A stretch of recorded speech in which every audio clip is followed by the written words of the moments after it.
పర్లేదు, గట్టిగా చెప్పండి, మంచిగా అరవండి. ఏమని పిలిస్తే ఆగాడు? గట్టిగా అనండి, దావీదు కుమారుడా అనండి. కొంచెం గట్టిగా, దావీదు కుమారుడా. ఇంకొంచెం గట్టిగా, ఇంకొంచెం గట్టిగా. వినపడాలి, వినపడాలి, వినపడాలి. నజరేయుడైన యేసు ఏమని పిలిచాడు? గట్టిగా, గట్టిగా, గట్టిగా. వెళ్ళిపోయేవాడు ఆగిపోయాడు. ఆగిపోయి వెనక్కి తిరిగి వచ్చేసి, రే నీకేం కావాలి అని అన్నాడు. కళ్ళు కావాలి. సరే, దావీదు పేరు చెప్పావుగా, తీసేసుకో, యేసు నామములో నీకు కళ్ళు వచ్చేయునుగాక. దేవునికి స్తోత్రం కలుగునుగాక.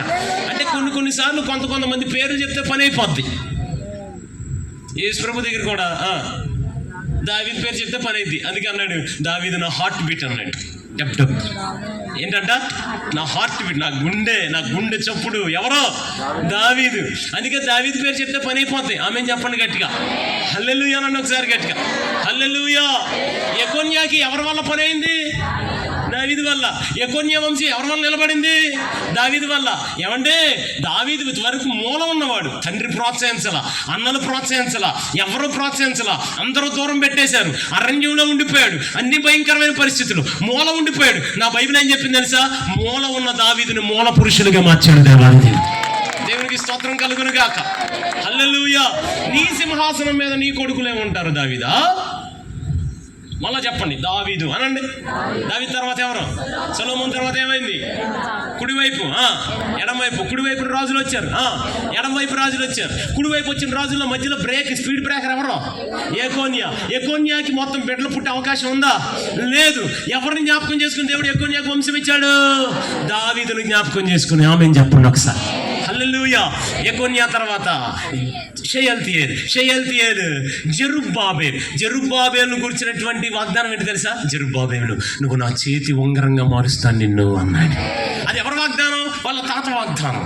నీకున్నటువంటి నువ్వు నా చేతికి వేలే, ఉంగరమే, నిన్ను తీసేస్తున్నా అని చెప్పాడు యెకొన్యాతో. యెకొన్యా కుమారుడు రాగానే మళ్ళీ దేవుడు అన్నాడు, జెరుబ్బాబేలు, నిన్ను నా చేతి ఉంగరంగా మార్చుకుని వాడుకుంటాను అన్నాడు. దేవునికి స్తోత్రం కలుగునుగా. పర్వతాలు కూడా నీ ఎదుట నిలబడకుండా చేస్తానని వాగ్దానం ఇచ్చాడు. దేవునికి స్తోత్రం కలుగునుగా. మరలా చదువుతున్నాం, దావీదు అనండి. తర్వాత కుడి మార్గం. ఆ తర్వాత కుడివైపు ఎవరు పుట్టుకుంటూ వచ్చారు? ఎడమవైపు ఎవరు పుట్టుకుంటూ వచ్చారు? ఎక్కడ స్పీడ్ బ్రేకర్ పడింది? యెకొన్యా దగ్గర స్పీడ్ బ్రేకర్ పడింది, కానీ బండి వెళ్ళిందా ఆగిపోయిందా? ఎందుకు వెళ్ళింది? ఎవరిని జ్ఞాపకం చేసుకున్నాడు? దావీదుకి ఇచ్చిన వాగ్దానాన్ని. అమ్మ, మన బిడ్డల్లో కూడా ఏదైనా స్పీడ్ బ్రేకర్ ఒకసారి ఇప్పుడు పడి ఉంటుంది. మీ పితరుల ప్రమాణాన్ని దేవాదేవుడు జ్ఞాపకం చేసుకుని దేవాదేవుడు దాటించబోతున్నాడు. ప్రతి పరిస్థితిని దాటించబోతున్నాడు. ఈ ప్రారంభ సభలో దేవునికి స్తోత్రం కలుగునుగా. ఇందాక దైవజనులు మాట్లాడారుగా, ఆనంద భరితులుగా తిరిగి వెళ్ళబోతున్నాం. ఈ 3 రోజుల సభలు అయ్యేలోపు చాలా మంది ఇప్పటి వరకు దుఃఖాన్ని కంటున్నారు, కాదు ఆనందాన్ని కనబోతున్నారు. ఇప్పటి వరకు వేదనని కంటున్నారు, కాదు రానున్న కాలంలో సమృద్ధిని కనబోతున్నారు. ఇప్పటి వరకు కన్నీటిని కన్నారు, రానున్న కాలంలో నాట్యాన్ని కనబోతున్నారు. ఇప్పటి వరకు దుఃఖాన్ని కన్నారు, అవమానాన్ని కన్నారు, రెట్టింపు ఘనతను కనబోతున్నారు. దేవునికి స్తోత్రం. మరలా చెప్పండి, ఎవరైనా తర్వాత ఎవరు? తర్వాత ఏమైంది? ఒకవైపేమో, ఇంకో వైపేమో. కుడి భాగంలో స్పీడ్ బ్రేకర్ ఎక్కడ పడింది? యెకొన్యా దాటాడా, ఆగిపోయాడా? మనం కూడా దాటబోతున్నాం. 2025 క్షేమంగా దాటబోతున్నాం. ప్రతి పరిస్థితిని అధిరోహించి దాటబోతున్నాం. దాటాడా, దాటలేదా? ఎవరి వల్ల దాటాడు? దావీదు వల్ల. ఇప్పుడు యెకొన్యాకి ఎవరు పుట్టారు? షయల్తీయేలుకి ఎవరు పుట్టారు? జెరుబ్బాబేలుకు దేవుడు ఎవరు వాగ్దానాన్ని జ్ఞాపకం చేసుకున్నాడు? వాళ్ళ తాత వాగ్దానం. ఎక్కడైతే ఏ కుటుంబంలో అయితే ఏ సింహాసనాన్ని తీసేశాడు, అదే రాజవంగరంగా మళ్ళా పెట్టుకోవడం ప్రారంభించాడు. దేవునికి స్తోత్రం కలుగునుగాక. హల్లెలూయా. ఇప్పుడు మరలా చెప్పండి, దావీదు అనండి. చెప్పాలి, సొలొమోను అనండి. కుడి భాగం అనండి, ఎడం భాగం అనండి. ఇప్పుడు వరకు ఎక్కడి వరకు వచ్చాం? యెకొన్యా. ఇప్పుడు బాగా వినాలి, నేను ముగింపులోనికి తీసుకొస్తున్నాను. ఇటువైపు రాజులు వస్తున్నారు, ఇటువైపు రాజులు వస్తున్నారు. ఇటువైపు రాజులు వచ్చారు. యెకొన్యా, షయల్తీయేలు, చదవండి ఒకసారి. జెరుబ్బాబేలు. మత్తయి సువార్త 1వ అధ్యాయం. మీకు నా మాటలు అర్థమవుతుంది, ఒకసారి ఆమేన్ అంటారా? మత్తయి సువార్త 1వ అధ్యాయం. మత్తయి సువార్త 1వ అధ్యాయం 12వ వచనం నుండి అందరం గట్టిగా చదువుతున్నాం. Ready, 1 2 3 start. బబులోను కొనుపోబడిన తరువాత యెకొన్యా షయల్తీయేలు జెరుబ్బాబెలు అబీహూదును కనెను. అందరూ చదవాలి. అబీహూదు ఎల్యాకీమును కనెను. ఎల్యాకీము అజోరును కనెను. అజోరు సాదోకును కనెను. సాదోకు ఆకీమును కనెను. ఆకీము ఎలీహూదును కనెను. ఎలీహూదు ఎలియాజరును కనెను. ఎలియాజరు మత్తానును కనెను. మత్తాను యాకోబును కనెను. యాకోబు వరకు అందులో రాజులు జమీందారులే. అమ్మ ఒకసారి ఇక నా వైపు చూడండి. అయిపోయింది, మీరు బైబిల్ మూసేయచ్చు. నా వైపు చూడండి. నేనెవరో చెప్పండి, నేనెవరో? నా తర్వాత ఎవరు వచ్చారు? సొలొమోను నుంచి ఏమైంది? 2 భాగాలైంది. కుడి భాగము, కుడి వైపు నుంచి ఎవరు పుట్టుకుంటూ వచ్చారు? ఇటువైపు నుంచి ఎవరు పుట్టుకుంటూ వచ్చారు? కుడి వైపులో స్పీడ్ బ్రేకర్ ఎక్కడ పడింది? యెకొన్యా దగ్గర అసలు దావీదు వంశం ఏమైపోవాలి? ఆగిపోవాలి. ఫైల్ ఏమైపోయింది? క్లోజ్ అయిపోయింది. దేవుడు ఏం జ్ఞాపకం చేసుకున్నాడు? వాగ్దానాన్ని జ్ఞాపకం చేసుకోవడం వల్ల మరలా ఏం ఓపెన్ చేశాడు? మరలా దేవుడు క్లోజ్ అయిపోయిన ఫైల్ని ఓపెన్ చేశాడు ఆయన. ఆ ఫైల్ ఓపెన్ అయింది. తర్వాత ఎవరు వచ్చారు? షయల్తీయేలు, జెరుబ్బాబెలు, యాకోబు వరకు రాజులుగా పుట్టుకుంటూ వచ్చారు. ఇప్పుడు యోసేపు అనండి. యోసేపు దగ్గరికి వచ్చేసరికి రాజు అవలా, వడ్రంగి పనివాడు అయ్యాడు. ఏమయ్యాడు? వడ్రంగి పనివాడు అయ్యాడు. కానీ యోసేపు యొక్క పితరుడైన దావీదుకు దేవుడు ఇచ్చిన వాగ్దానం ఏంటి? నీ వంశంలో అందరూ రాజులే, నీ పిల్లగాళ్ళందరూ రాజులే, ఎవరు బంట్రోతులు ఉండరు, అందరూ సింహాసనం మీద కూర్చోబెడితే వాళ్ళని కూర్చోబెడతా. హల్లెలూయా అనండి గట్టిగా. దేవునికి స్తోత్రం కలుగును కాదు. సరే, ఇప్పుడు దావీదు, సొలొమోను కుడి భాగం, ఎడం భాగం మొత్తం బాగానే వచ్చింది. స్పీడ్ బ్రేకర్లు దాటేశారు, అటు ఇటు వెళ్ళింది. మొత్తానికి వాగ్దానం జ్ఞాపకం వచ్చింది. వాగ్దానం నెరవేరిపోయింది. నేను మరలా మనసారా చెప్తున్నాను, 2025లో మన వాగ్దానాలు ఖచ్చితంగా నెరవేరబోతున్నాయి. తర్వాత మొత్తానికి వెళ్ళిపోయింది. వెళ్ళగానే యాకోబు వరకు రాజులే. యాకోబు యోసేపును కనెను అనండి. యోసేపు రాజు అవలా వడ్రంగి మేస్త్రి అయ్యాడు. ఏమయ్యాడు? వడ్రంగి మేస్త్రి. కానీ దేవుడు ఇచ్చిన వాగ్దానం ఏంటి? రాజుగానే ఉంటారన్నాడు. రైట్, మళ్ళా చెప్పండి. దావీదు అనండి. ఆ తర్వాత కుడి భాగం, తర్వాత ఎడం భాగం. కుడి వైపు నుంచి ఎవరు వచ్చారు? ఎడం వైపు నుంచి కూడా రాజులు వచ్చారు. భాగమైన అది పెద్ద చరిత్ర చెప్పే సమయంలో ఎడం వైపు నుంచి కూడా రాజులు వచ్చారు. ఆమె అనండి ఒకసారి గట్టిగా. ఎడం వైపు రాజులు పుట్టుకుంటూ రాగానే ఒక రాజు వచ్చాడు. ఆ రాజు పేరు హేలీ అనండి. హేలీ రాజు దగ్గర రాగానే మొట్టమొదటిగా బిడ్డ పుట్టాడు. బిడ్డ పుట్టింది ఆడపిల్ల. ఇప్పుడు హేలీ తర్వాత మళ్ళీ రాజుకి అప్పగించాలి. మళ్ళా రెండోసారి ఆ రాణిగారి గర్భవతి, మళ్ళా ఆడపిల్ల. మరలా మూడోసారి రాణిగారి గర్భవతి, హేలీ భార్య, ఆమె కూడా ఆడపిల్ల. ఇప్పుడు వారసత్వం కంటిన్యూ చేయాలంటే ఎవరు కంటిన్యూ చేస్తారు? కుమారుడు కంటిన్యూ చేయాలి. ఇక్కడేమో రాజు అవ్వకుండా యోసేపు ఆగిపోయాడు. ఇటు పక్కనేమో హేలీ సంతానంలో ఒక్క కుమారుడు కూడా పుట్టట్లా. పుట్టిన వారందరూ కుమార్తెలే పుడుతున్నారు. ఇక్కడతో ఆగిపోతుంది దావీదు వంశం. ఇక్కడేమో యోసేపు వడ్రంగి వాడైపోయాడు. ఇక్కడేమో హేలీ సంతానం అందరూ వారసత్వం లేకుండా కుమార్తెలతో నిండిపోయారు. మళ్ళీ దేవునికి వాగ్దానం గుర్తొచ్చింది. ఏమని? ఇశ్రాయేలు సింహాసనం మీద రాజు ఉంటే ఎవరుంటారు? నీ కుమారుడే ఉంటాడు దావీదు అని చెప్పాడు. సూర్యుడినన్నా మార్చొచ్చు, చంద్రుడినన్నా మార్చు, సూర్యుడినన్నా మార్చు, నా వాగ్దానం దావీదు పక్షాన మాత్రం మీరు మార్చలేరని వాగ్దానం ఇచ్చాడు. ఆమె చెప్పండి ఒకసారి గట్టిగా. హల్లెలూయా. మరలా చెప్తున్నాను. దావీదు అనండి, సొలొమోను అనండి, కుడి భాగం అనండి, ఎడం భాగం అనండి. కుడివైపు నుంచి ఎవరు వచ్చారు? రాజుల్లో ఎవరితో ఎండ్ అయింది? యోసేపుతో. యోసేపు ఏమయ్యాడు? రాజవల వడ్రంగి మేస్త్రి అయ్యాడు. ఇటు పక్కన ఎవరయ్యారు? హేలీకి అందరూ ఎవరు పుట్టారు? కుమార్తెలే పుట్టారు. కుమారులు పుట్టలేదు. ఇప్పుడు దావీదు వంశం నుండి పుట్టిన ఒక వారసుడు సింహాసనం మీద ఉండాలి. ఆమెను చెప్పండి గట్టి. మీరు బాగా గమనించండి, చరిత్రలో మీరు ధ్యానం చేయండి. ఈ హేలీ కుమార్తెల్లో ఒక కుమార్తె పేరు మరియా. హేలీ కుమార్తెలో కుమార్తె పేరు మరియా. బాగా వినాలి, మళ్ళా చెప్తున్నాను. దావీదు అనండి, దావీదు తర్వాత సొలొమోను అనండి. సొలొమోను తర్వాత ఏమైంది? 2 భాగాలు. 2 భాగాల్లో చివరి ఎవరితో ఎండ్ అయింది? యోసేపు ఏమయ్యాడు? రాజవల వడ్రంగి మేస్త్రి అయ్యాడు. ఇటు పక్క హేలీ కుమార్తెలు ఎవరు? అక్కడతో ఆగిపోయింది మరియా. మళ్ళా దేవునికి ఎవరు గుర్తొచ్చారు?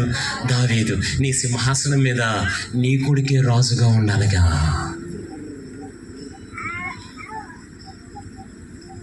ఎప్పుడో ఒక గొర్రెలు కాసుకునే వాడికి దేవాదేవుడు ఇచ్చిన వాగ్దానం అది. అప్పటికి రాజు అవల, అప్పటికి రాజుగా పట్టాభిషేకం కూడా చేయలే. అవ్వనప్పుడు ఇచ్చినటువంటి వాగ్దానం అది.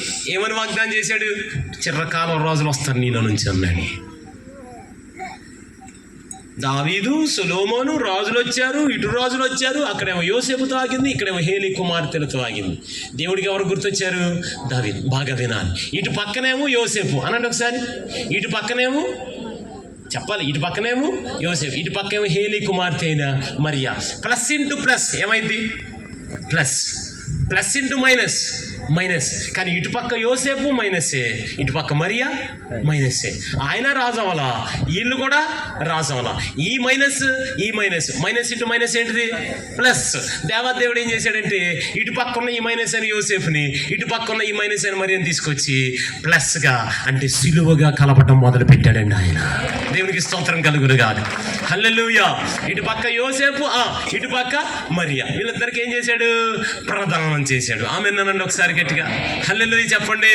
ఇప్పుడు యోసేపు, మరియా వీళ్ళిద్దరికి ప్రదానం చేయబడింది. ప్రదానం చేయబడగానే పరిశుద్ధాత్మ వల్ల మరియా గర్భం ధరించింది. గర్భం ధరించగానే దేవదూత అయినటువంటి గబ్రియేలు ఆమెతో వచ్చి ఏం చెప్పాడు? దయాప్రాప్తురాలా, నీకు శుభము, లోకరక్షకుని నీవు గర్భం ధరించే పరిశుద్ధాత్మని ద్వారా అన్నాడు. ఆమె చెప్పండి. నీలో నుండి లోకాన్ని పరిపాలించు లోకరక్షకుని తీసుకురాబోతున్నాను అన్నాడు. ఆమె అన్నారు ఒకసారి అందరు గట్టి. దేవునికి స్తోత్రం కలుగును గాక. ఇప్పుడు బాగా వినాలి. ఇటు పక్క మైనస్, ఇటు పక్క మైనస్, ఈ రెండు మైనస్లు కలిపితే ప్లస్. ఆ ప్లస్సే సిలువ. మీకు మాట తెలుసా? ఆ సిలువ మీద వేలాడడానికి దావీదు సింహాసనం మీద మరణం లేకుండా ఒక ఆయన చిరకాలం కూర్చుండి ఏలడానికి దేవాది దేవుడు ఆ ఇద్దరి మైనస్ నుండి యేసు ప్రభువు భూమి మీదకి తీసుకుని వచ్చాడండి ఆయన. దేవునికి స్తోత్రం కలుగును గాక. హల్లెలూయా హల్లెలూయా హల్లెలూయా హల్లెలూయా. యెషయి ముద్దు నుండి ఏం పుట్టింది? దావీదు చిగురు. అందుకే దావీదు పట్టణమందు నేడు రక్షకుడు మీ కొరకు పుట్టి ఉన్నాడు. అందుకే దేవుడు అబ్రహాముతో అన్నాడు, నేను అబ్రహాము దేవుణ్ణి అన్నాడు. ఆ తర్వాత అన్నాడు ఇస్సాకుతో, నేను ఇస్సాకు దేవుణ్ణి అన్నాడు. ఆ తర్వాత యాకోబుతో అన్నాడు, నేను యాకోబు కూడా దేవుణ్ణి అన్నాడు. కానీ దావీదు దగ్గరికి రాగానే అన్నాడు, నేను దావీదు కుమారుణ్ణి అని చెప్పాడు ఆయన. ఏమని చెప్పాడు? నేను దావీదుకు కొడుకుని అని చెప్పాడు. ఆమె చెప్పట్లా మరి మీరు దేవునికి స్తోత్రం కలుగును గాక. ఆ దేవుడు దావీదుకు ఒక వాగ్దానం ఇచ్చాడు. ఏమని వాగ్దానం ఇచ్చాడు? శాశ్వత కృప చూపించబోతున్నా నీకు అన్నాడు. ఏ కృప? శాశ్వత కృప. పర్వతాలే తొలగిపోవచ్చు, మెట్టలే తత్తరిల్లొచ్చు, నా కృప నిన్ను వదిలిపోదు దావీదు అన్నాడు ఆయన. దేవునికి స్తోత్రం కలుగును గాక. హల్లెలూయా. ఏం కృప అండి? అది శాశ్వత కృప. అది శాశ్వత కృప. పరలోకి వెళ్ళిపోయిన తర్వాత దావీదుని అడగండి, అయ్యా అరణ్యంలో గొర్రెలు కాసుకునేవాడివి, రాజసింహాసనం మీదకి వచ్చావు, ఎట్టొచ్చావు అని అనగానే కృపా కృపా సజీవులతో నన్ను నిలిపినది నీ కృప. అరణ్యంలో గొర్రెలు కాసుకునేవాడు రాజసింహాసనం మీదకి ఎలా వస్తాడు? దేవుని మంచిగా అన్నాడు, దేవుని కృప. ఆమె అనండి ఒకసారి. ఎంత అద్భుతమైన కృప, ఎంతో మధురమైన స్వరం, ఎంత అద్భుతమైన అడచగందరు నా వంటి ఆవిని, నా వంటి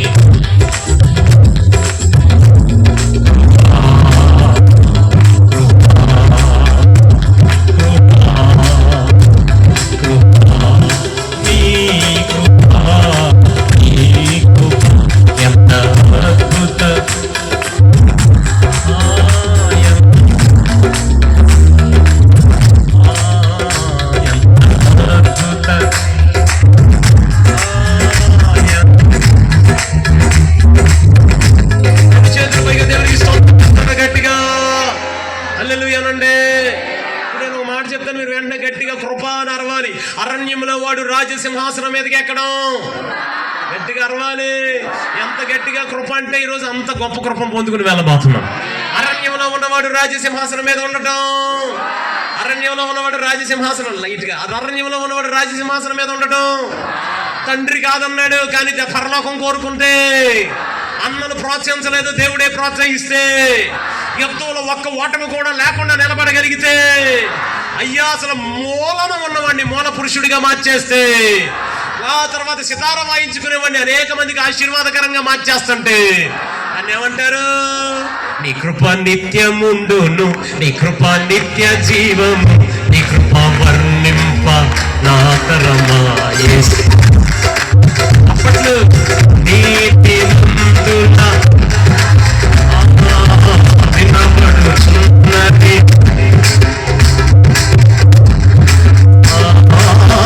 నీతి నందున వినబడుచున్నది.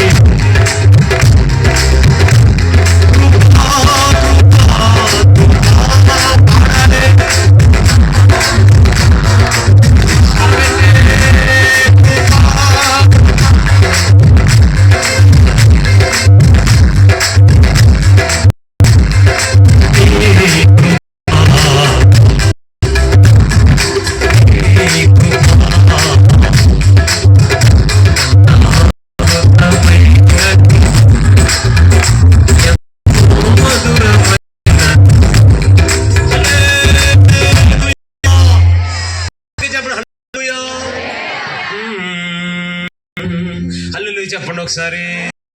హల్లెలూయా, హల్లెలూయా. అసలు మొత్తానికైతే అలా మనోడు ఆగిపోవాలి, మరలా ఫైల్ క్లోజ్ అయిపోయింది. ఫైల్ బయట, ఆ ఫైల్ కొనసాగించేలాగా చేశాడంటే దాన్ని ఏమంటారు? వాగ్దానం ఇచ్చి వాగ్దానం నెరవేర్చేలాగా చేశాడని దాన్ని ఏమంటారు? ఈ రోజుకి ఆయన వాగ్దానం ఇచ్చినట్లుగా వాగ్దానం నెరవేరుతున్నట్టు దాన్ని ఏమంటారు? ఈ రోజుకి దావీదు సింహాసనం పడిపోకుండా దావీదు సింహాసనం మీద నజరేయుడైన యేసయ్య దావీదు కుమారుడిగా రాజ్యం వెళ్తున్నాడు. దాన్ని ఏమంటారు? గట్టిగా చప్పట్లు కొడుతూ చెప్పండి, గట్టిగా చెప్పండి. ఏమంటారు? కృప తప్ప వేరొకటి లేదయా, నీ కృప తప్ప వేరొకరు యేసయ్యా. లేదయా నీ కృప తప్ప.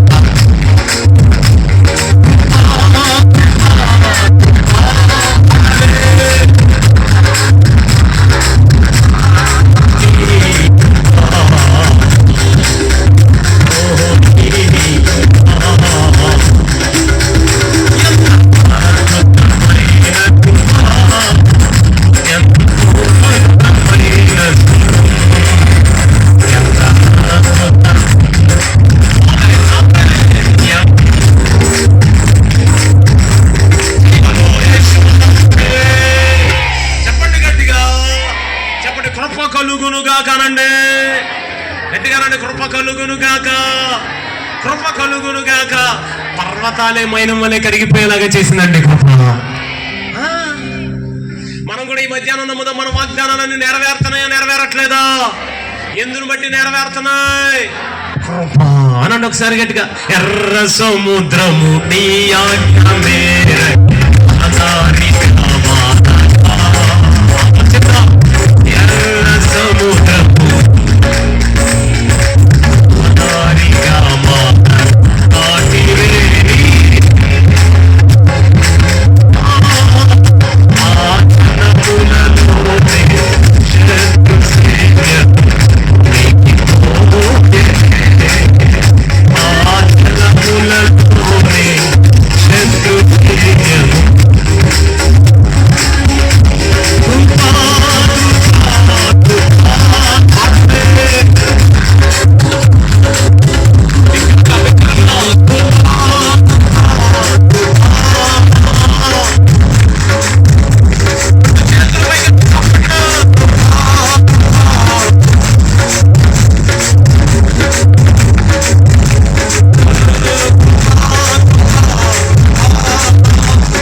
చెల్లించుడే. అంత అమాయకంగా చెప్తారు అనుకోను నేను అసలు. గట్టిగా చెప్పండి. యెహోవా దయాళుడానికి కృతజ్ఞతాస్తుతులు చెల్లించుడే ఆయన కృప. యెహోవా దయాళుడానికి కృతజ్ఞతాస్తుతులు చెల్లించుడే ఆయన కృప. మనము దీన దశలో ఉన్నప్పుడు ఆయన మనందరినీ జ్ఞాపకము చేసుకున్నాడు. ఆయన కృప నిరంతరం ఉంటుంది. యెకొన్యా, నువ్వు చేసిన పనికి ఆయన తన చేతి ఉంగరంగా నిన్ను ఓడ తీసేసి నీకు పిల్లల పుట్టని పెద్ద శాసనమే చేసి లోపల ఫైల్ పెట్టేశాడయ్యా. ఎలా వచ్చిందయ్యా ఫైలు? నన్ను బట్టి కాదండి, మా తాతకి దేవుడు ఒక వాగ్దానం ఇచ్చాడు, నీ కొడుకులు రాజులుగానే ఉంటారు అని చెప్పాడు. ఎవరైతే చప్పట్లు కొడుతూ ఆమెను అంటున్నారు, అదే కృప మనందరి మీద కూడా రాబోతుంది. దావీదుకు చూపిన శాశ్వతమైన కృప, దావీదు మీద ఉన్న శాశ్వతమైన కృప మనకు కూడా దేవుడు పోతున్నాడు. మన బిడ్డలు రాజులుగానే ఉంటారు. మనం కనబోతున్నాం. ఇప్పటి వరకు ఏం కన్నారు? దుఃఖాన్ని కాదు. ఇప్పుడు దాకా ఏం కన్నారు? నిరాశను కాదు. ఇప్పుడు దాకా ఏం కన్నారు? భయంకరమైన అప్పులు కాదు. ఇప్పుడు దాకా ఏం కన్నారు? పేరు పోయిన పరిస్థితులు కాదు. ఇప్పుడు దాకా ఏం కన్నారు? జీవితంలో అంతా నిరాశ కాదు. ఇప్పుడు దాకా ఏం కన్నారు నాకు తెలియదు. 2025 సంవత్సరం మహిమ రాకడ సభల్లో ఈ 2025 సంవత్సరం మొట్టమొదటిగా మనం తో ప్రారంభించాం. ఒక పక్క మైనస్ ఇద్దరిని తీసుకొచ్చాడు, ప్లస్ గా సిలువ వేశాడు. దాని మీదకి యేసయ్య దిగొచ్చాడు. యుగములు మన సింహాసనం నిలిచుండేలాగానే దేవుడు చేస్తాడు. వాగ్దానం ఇచ్చాడు దేవుడు దావీదుకి, నీ సింహాసనం స్థిరపరిచేస్తాను దావీదా, నీ సింహాసనం ఎవరు తీసేయలేరు అని చెప్పాడు. నా ప్రార్థన, ఇక్కడ అనేక మంది సేవకులు ఉన్నారు, అందరి పక్షాన్ని నా ప్రార్థన, మన పరిచర్యలని ఈ రాకడ సభలో నేను నమ్ముతున్నాను, రెండో రాకడ పర్యంతం కొనసాగబోతున్నాయి. రెండు చేతులు పైకెత్తి కృపనిచ్చిన దేవుడు ఆయన, కృపతో మాట్లాడుతున్నాడు. ఈ మొదటి సభలో కృప కలిగిన దేవుడు ఆయన. ఎవరైతే ఈ రోజు ఏకీభవిస్తున్నారో ఈ సభకు వచ్చిన మనందరం దేవుని చేత దీవించబడి, నాతో సహా నేను కూడా కృప పొందుకునే బయటకు అడుగు పెట్టబోతున్నాను. అది నిత్యమైన కృప, అది శాశ్వతమైన కృప. పర్వతాలు తొలగిపోవచ్చు, మెట్టలు తత్తరిల్లిపోవచ్చు. మీకు వాగ్దానం ఇచ్చాడు, నెరవేరబోతున్న ఈ సంవత్సరం. మీరు కనబోతున్నారు. మాకు శక్తి చాలట్లేదు సార్. యెషయా అదే అన్నాడు, పిల్లలు పుట్టవచ్చిదిరి కానీ ఖండానికి శక్తి చాలట్లా, వాగ్దానాలను ఖండానికి శక్తి సరిపోట్లా. మొదటిసారి ప్రార్థన చేశాడు, మేఘం రాలేదు. రెండోసారి చేశాడు, మేఘం రాలేదు. మూడోసారి చేశాడు, మేఘం రాలేదు. నాలుగోసారి విసుగు రాలా. ఐదోసారి విసుగు రాలా. ఆరోసారి విసుగు రాలా. మోకాళ్ళ ప్రార్థన అనుభవంతో నిలబడి ఉండిపోయాడు. ఏడోసారికి అరచెయ్యంత మేఘాన్ని దేవాదేవుడు తీసుకొచ్చాడు. కనే సమయం వచ్చేసింది. వర్షం అప్పుడు దాకా వినబడింది. ఏలియాకు అప్పుడు కనబడడం మొదలుపెట్టింది. ఏలియా ఏంటి కృప? కన్నానండి నా వాగ్దానాన్ని. అందుకే సమయం మాట్లాడుతున్నాడు, ఆయన అబద్ధ మాటకు నరుడు కాదు, ఆయన మాట ఇచ్చి తప్పడు, ఆయన పశ్చాత్తాపడడు అన్నాడు.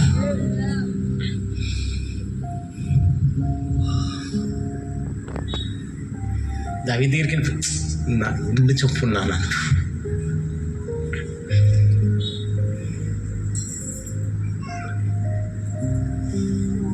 అసలు మీరు పరిశీలన చేసుకోండి, కేవలం పాటలు పాడిన ఒక్క కారణానికి ఎంతమందిని దీవించేశాడు. ఇక్కడ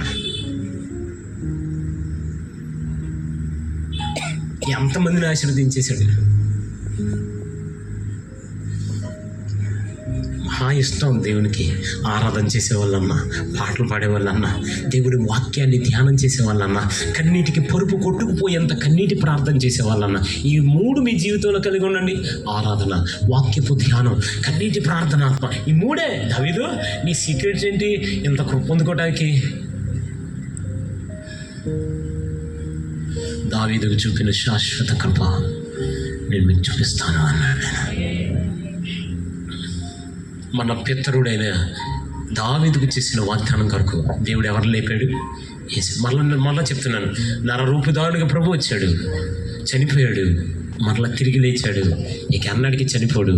ఆయన నిత్యము దావీదు సింహాసనం మీద మళ్ళీ పరిపాలిస్తూనే ఉన్నాడు. అంత పెద్ద పరలోకం. దావీదు ఆ కింద ఉండి పాటలు పాడతాడు. యేసు ప్రభు సింహాసనం మీద ఉన్నాడు. దాని పేరేంటి? దావీదు సింహాసనం. ఆయన ఎక్కడ పాడుతున్నాడు? మనం కూడా కనబోతున్నాం. ఎకోన్యా షయల్తీయేలును కనెను. స్వయంగా దేవుడే నాతోడని ప్రమాణం చేసుకున్నాడు ఆయన. నీకు పిల్లలు పుట్టను, ఎవరిని వర్ధిల్లకుండా చేస్తాను, అసలు పైకి రాకుండా చేస్తాను. అపవాది ఇప్పటికే మీతో ఈ మాట చెప్పేస్తున్నాడు కదా, నీ పిల్లలు పుట్టరు, లేకపోతే నీకు బిడ్డలు వర్ధిల్లకుండా చేస్తాను. ఏ మాటలు చెప్తున్నాడు కదా, ఫైల్ క్లోజ్ అయిపోయిందని బాధపడిపోతున్నారు కదా. 2025 సంవత్సరం ప్రారంభ దినాల్లో 24వ తారీఖున ప్రభు మనతో మాట్లాడుతున్న మాట, ప్రతి ఫైల్ని క్లియర్ చేసేపోతున్నాడు దేవాదేవుడు. ప్రతి ఫైల్ని క్లియర్ చేయబోతున్నాడు. మన గొప్పతనం కాదు, మన నీతి కాదు, మనకేదో కాదు, కేవలం దేవుని యొక్క ఉచితమైన కృప, దేవుని యొక్క ఉచితమైన కృప, దేవుని యొక్క ఉచితమైన కృప. మరలా చెప్తున్నాను, దావీదు అనండి, తర్వాత సౌలు, ఇటుపక్క కుడివైపు రాజులు, ఇటువైపు 2 భాగాలు విడిపోయింది సొలొమోను దగ్గర నుంచి. కుడివైపు రాజులు పుట్టుకొచ్చారు, ఎడమవైపు రాజులు పుట్టుకొచ్చారు. కుడివైపున యొక్కన్య దగ్గర ఒక బ్రేక్ పడింది. ఇర్మియా గ్రంథంలో దేవుడు అన్న నీకు పిల్లలు పుట్టకుండా చేస్తున్నాడు. కానీ దేవుడు దావీదుకి ఇచ్చిన వాగ్దానాన్ని బట్టి యొక్కన్యాని జ్ఞాపకం చేసుకుని షయల్తీయేలుని ఇచ్చాడు, తర్వాత జెరుబ్బాబెల్ని ఇచ్చాడు. మళ్ళీ దేవుడు జెరుబ్బాబెల్తో అన్నాడు, నువ్వు నా రాజ ఉంగరంగా ఉంటావని చెప్పాడు. యొక్కన్య ఏదైతే కోల్పోయాడు తన మనవడికి దేవాదేవుడు ఆ కృపనిచ్చాడు. అక్కడి నుంచి తీసుకొచ్చి యోసేపు వచ్చాడు. యోసేపు మైనస్ వడ్రంగి పనివాడయ్యాడు. ఇటు పక్కన రాజుల్లో హేలీతో ఆగిపోయింది, అక్కడ మరియ జన్మించింది, హేలీ కుమార్తె. వీళ్ళిద్దరిని తీసుకొచ్చాడు, ప్రదానం చేశాడు.